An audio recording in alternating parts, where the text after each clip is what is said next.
Those of you that were with us last week, we were looking at the generosity of God. And we took the scene of the banquet table in Psalm 23, that great metaphor to symbolize the goodness and mercy of God. But as we were worshipping the last song, it reminded me of the parable of the prodigal son. Don't know why, but I thought I'm going to remind some people of the prodigal son. That son who wanted his inheritance, took it, squandered it, came to a right sticky place and thought, I've got nothing left. I've used it all up. I'm going to go back to my father. I don't know what he's going to say, but it's going to be better than the circumstances I find myself in. And he goes back. And what is amazing is this picture. Jesus shows us of God the Father, who is just standing there waiting to see his son in the distance, and he runs out and he embraces him, muck and all. And not only that, not only does he forgive him, he brings him back home. He gives him a ring, gives him his identity back, says, "You're my son, you're my child. I accept you back." And then come and celebrate. Let's have a feast. My son, my child has returned. And it's interesting, we then come back to that banqueting table all over again. The Lord presents that table.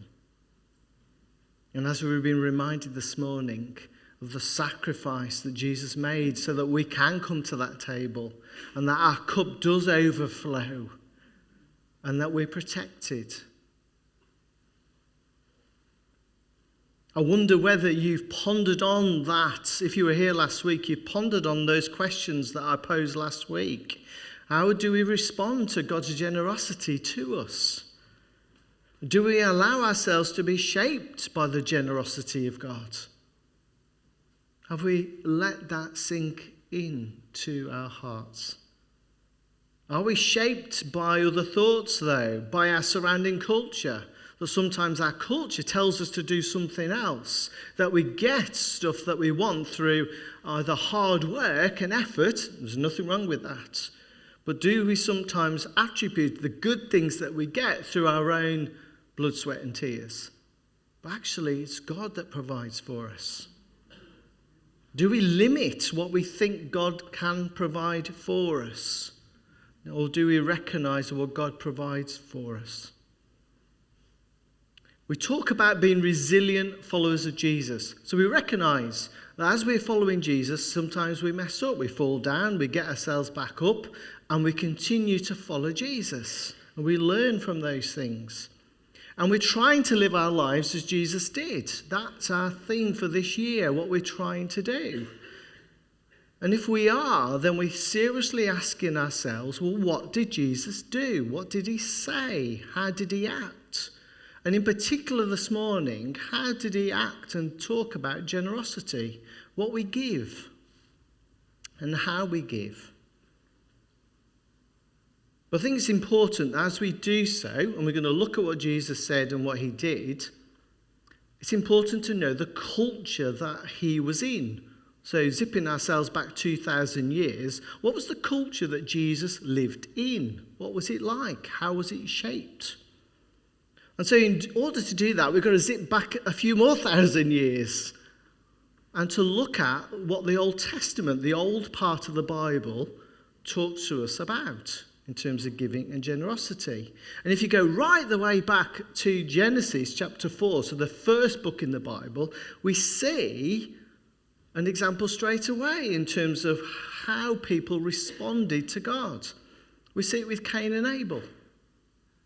In terms of giving their first fruits, their first offerings from the produce that they had. One was a shepherd, one was an arable farmer. They both gave. So almost straight away, early on in the Bible, we see that example. Abraham, who comes a little bit later, he gives 1/10 of his war spoils, so things that he's picked up, to the priest king, I can never say this word, Melchizedek, yeah. He gave it to him. So in Genesis 14, we see that he gives a tenth of what he's picked up, and he gives it as a sign of honor to this person. Jacob, a little bit later on, vows to give a tenth of everything to God if God protects him on his journey. Genesis 28. So right away at the beginning of the Bible, first book, we see some of those examples of giving back to a God that's giving to them. Now, if you skip several hundred years later to a nation of people who've been saved from slavery and are now trying to live by God's standards. So you have the Israelites that were in slavery in Egypt. God has brought them out through Moses. And now they're a nation who are actually under God's standards. How do we live? How do we give our lives back in honour to this God that saved us from slavery? How do we behave? And you've probably seen Charlton Heston's film. You won't know who Charlton Heston is, will you? No, sorry. No, it's okay. 10 Commandments.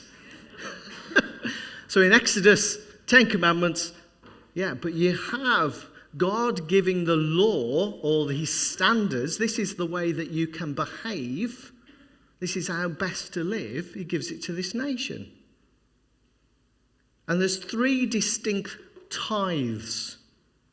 In essence, a 10% of someone's income that functioned as a national support system. So this is what God lays out to them. And first of all, you have the Levitical tithe. This is a rather interesting kind of word. Now, that tithe supported the tribe of Levi and the priests. So you're thinking, well, what's that?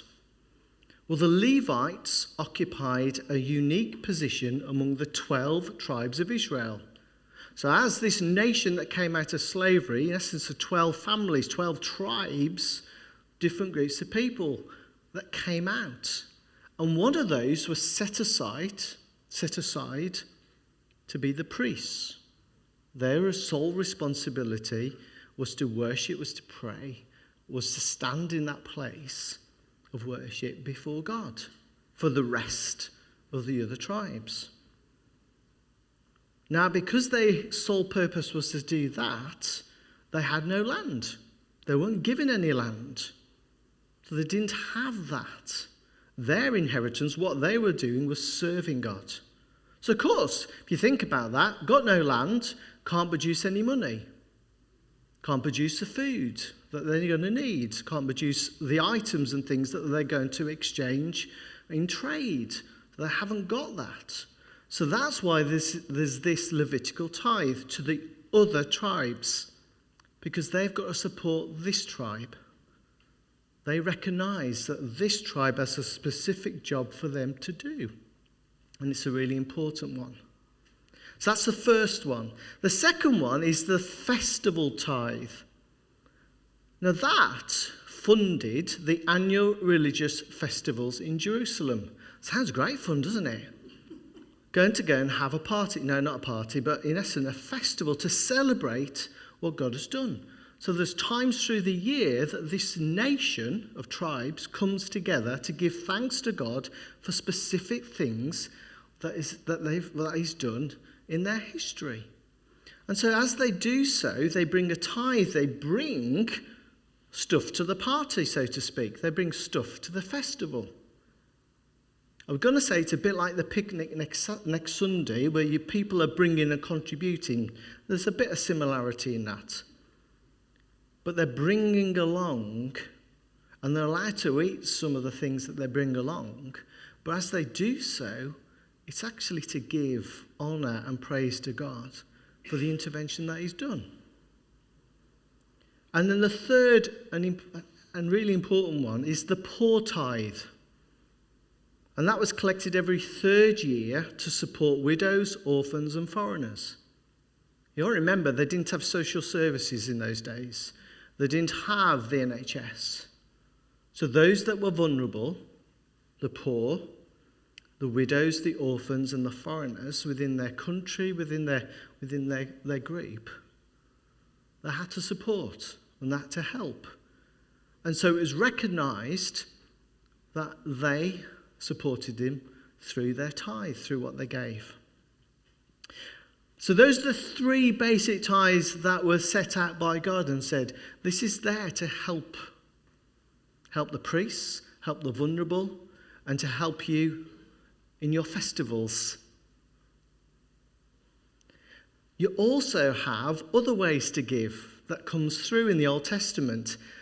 You have the first fruits. Sounds very interesting, the first fruits. These are those first part of the harvest that goes to the temple to acknowledge God as a source of all provision. We have the harvest festival, which is our tradition of doing something similar. But because they were quite an arable and relied on farming and livestock and those things, they recognised that it was very much God brought the rains, brought the feed, brought the land and blessed them and protected them. So what they're going to do, they're going to give that back, the first of it back to God. You have free will offerings. So these are voluntary gifts that are from a heart of devotion.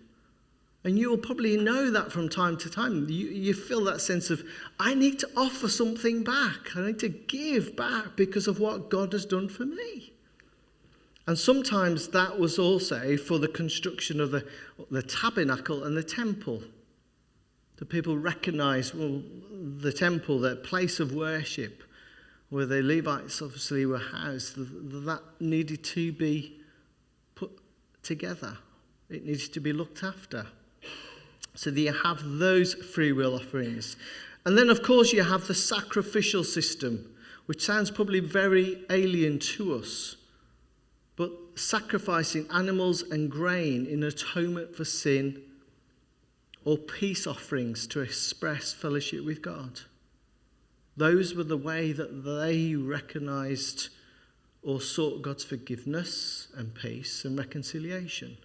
They come and brought the offering of something to God.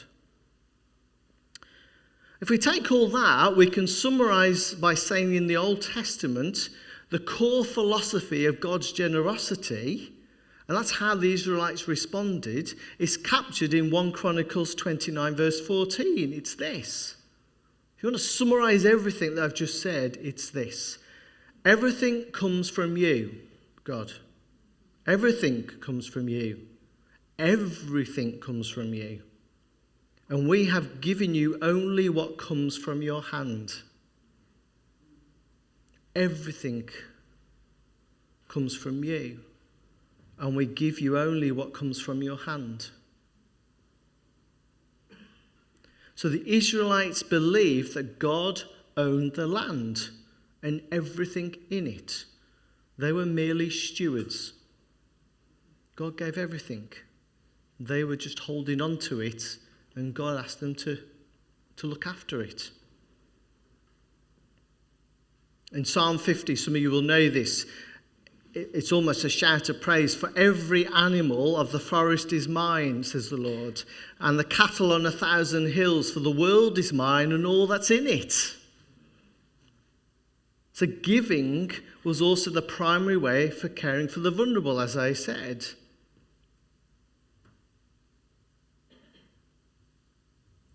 If you look a little bit further into Proverbs, so you have this book of wisdom, and John was sharing this with me, and from the Passion Translation, it quotes this as it's talking about wealth and poverty. So this was written by probably the wealthiest king that Israel knew, King Solomon. And he wrote this. He says, Solomon teaches us 7 major things about having wealth and being poor, and how wisdom and foolishness affect them both. So he's thinking about, well, I've been given all this, but it's come from God. What do I do with it? How do I look after it? He says, the righteousness are blessed with wealth by God himself. The foolishness leads to poverty. Fools who have wealth will soon lose it. Poverty is the result of injustice and oppression. The wealthy are called to be generous with their wealth. Gaining wisdom is better than gaining wealth, and the value of wealth is limited. I could probably spend a whole sermon looking and digging into that. But he's asking that question and he's pondering and reflecting on, well, if God gives me so much, what have I got to do with it? What's the purpose of it? And he's saying, actually, I'll be careful with what I do with it.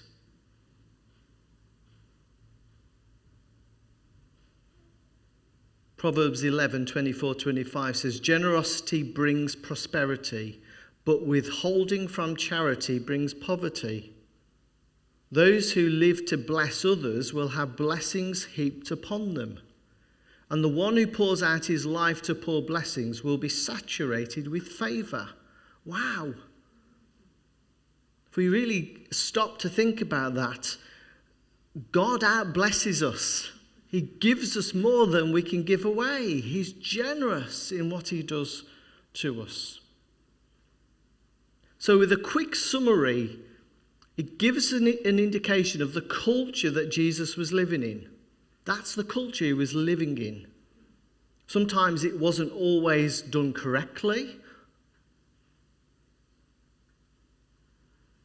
However, Jesus' teachings go far beyond that. Go far beyond what we've just heard. For him, giving was a heart posture. It was a way of imitating God's own generosity. So it wasn't just about the fact that this is the law, this is the standard that God has laid out for us, and we're going to obey this. Jesus said it's more than that. It's what's in your heart, how you respond to God's generosity. And I want to pick up on a couple of things Jesus said. Jesus taught that when we give, we open up ourselves to receive from God. Luke 6:38, he says, give, and it will be given to you. A good measure, pressed down, shaken together, and running over, will be poured into your lap. That's almost a sense of the olives that are put into the press, and they're pressed down, and it comes out, and it spills out. So he says, if you give, it will be given to you. For with the measure you use, it will be measured to you. And what does this verse remind you of? It goes back to Psalm 23. My cup overflows. God gives more than we can give. And in one of Jesus' most famous teachings on the Sermon on the Mount, he speaks about giving in secret. So Matthew 6:3-4, it says, when you go to the needy, do not let your left hand know what your right hand is doing, so that your giving may be in secret. Then your Father who sees what is done in secret will reward you. So there's a sense of not being on show and going, hey, here you go. It's actually done quietly, privately. Again, it's coming back to the heart and the attitude of our hearts. And then in some ways, Jesus also linked our bank accounts directly to our spiritual condition. He taught that where we put our money, our emotions and our focus will follow. Matthew 6:21, it says, for where your treasure is, there your heart will be also. And if your treasure is money, if that's what you hold on to most importantly, that's where your heart's going to be. Equally, if there are other treasures that get in the way, then that's where our heart is going to be. And then in Matthew 19, when Jesus is having a conversation with a rich young man about gaining eternal life, he says this. So Jesus answered, if you want to be perfect, go, sell your possessions and give to the poor, and you will have treasure in heaven. And this is a young man who's followed the law of Moses. He's done everything that he considers to be right, and is in good standing with God. That's what he senses and knows. But obviously there's something else troubling him, because he comes to Jesus and asks a question. And Jesus sees right into him, sees into his heart where his treasure is. And for this young man, it's his money. And for that young man, he's challenging him and saying, you need to sort that one out. And aside, sometimes we each have something, not necessarily money, but other things in our lives, where Jesus says, that's what you need to sort out. That's what's in the way. You need to put it to one side.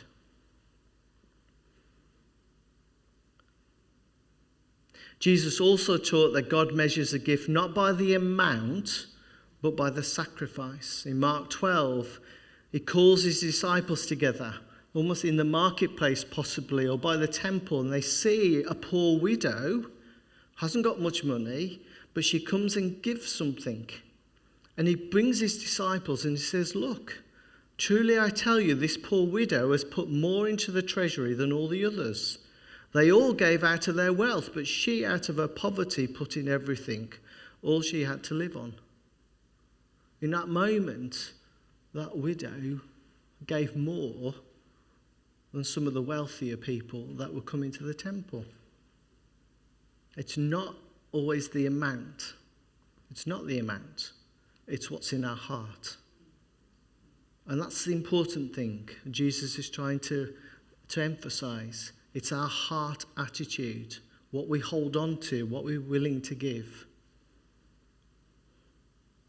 And then finally, in the New Testament, so in the early church, so we look in the book of Acts, which is based on the radical teachings of Jesus, you see that Luke, who's writing Acts, is telling his readers, look at the early church, look at the habit they had of sharing their possessions generously. Their generosity was so intense that no one claimed that any of their possessions were their own. Wow. They were radical. They sold land and houses to ensure there were no needy persons among them. So the early church, responding to Jesus and his generosity to them, in terms of saving them and redeeming them and that relationship they've got, they're going, there's need there, we're going to give. And it's sacrificial. That really challenges me. Am I willing to be as radical as that? Sometimes I think probably not. And the early church were distinct in their care and support for each other. And we have to ask ourselves, are we? That brings us to our context. I talked earlier that we're trying to be resilient followers of Jesus. And in doing so, we want to seriously consider what Jesus said and how he acted. And we want to draw inspiration from the early church and how they modelled what Jesus said and how he lived his life. And we're here 2,000 years later, a church community growing in Bingley. 4 and a bit years ago, there were about 30 of us. If everyone showed up, there'd be 175. Which is amazing. Look how God has helped us grow and brought people together. More people are joining this church community, exploring faith through the Alpha course, coming to that place of believing in Jesus as the one who saves them. We've celebrated baptisms together. Others are deepening their roots in God. We're a multi-generational family. We're trying to create spaces to support each other. There's 242, there's Encounter, there's Lunch Club, a gardening close, board games and banter, arts workshop, toddlers, young church. New Belong groups, we now have 10. We're trying to build structures which encourage healthy growth in Jesus. We're trying to reach out to the vulnerable. We believe that God restores people. We've got a new refreshment area. Maybe a new children and families worker. Our aim is to grow new leaders and teams, to equip this community to become resilient followers of Jesus, to increase the influence of God's rule and reign in our local community. That's what we're about. But I have to be honest, we can't do this without your support. Hopefully you can see how giving was encouraged by Jesus and modelled by the early church. It's an invitation for you to see that. It's not I'm telling you this and you have to do it. It's an invitation to look at those examples and to weigh that up in your mind. And we can give in many different ways: our time, our resources, our energy, our wisdom, our skills, our abilities. However, this morning we want to highlight something else. And so I say to you, if you feel like you belong at Bingley Baptist Church, we invite you to support our work financially. We hope you can see from the examples we've seen in the Bible that giving regularly is a powerful way to say, I'm part of this family. So in that sense, we aren't looking for donations. We're inviting you to partner with us. Will you stand with us in this moment as we do the work of God? Maybe see your contribution as an investment. We are a self-funded church. We don't receive money from anywhere else. It's from the people within this church that give and invest to us. There's no other money. And so the giving from our church family is what allows us to strengthen our life together as a community of faith in God. It fuels the vision of our present work and the new opportunities on the horizon. And it supports the mission for our local community, especially the vulnerable. Currently, we need more financial investment. It's not surprised that as we grow and provide more, we need the finances to support this. And we are eating into our reserves. So maybe you might want to consider a monthly standing order. If you do, then please speak to John and to Peter. We don't pass a collection plate round, but there is a donation box at the back. And by all means, you can give a donation that way. Sometimes feels awkward standing here and asking those things. But I think it's important that we as a church recognise how we can give in lots of different ways. And this is one of those ways that we can. I finish with 2 Corinthians 9 verse 7. It says, each of you should give what you have decided in your heart to give, not reluctantly or under compulsion, for God loves a cheerful giver. Thank you. Amen.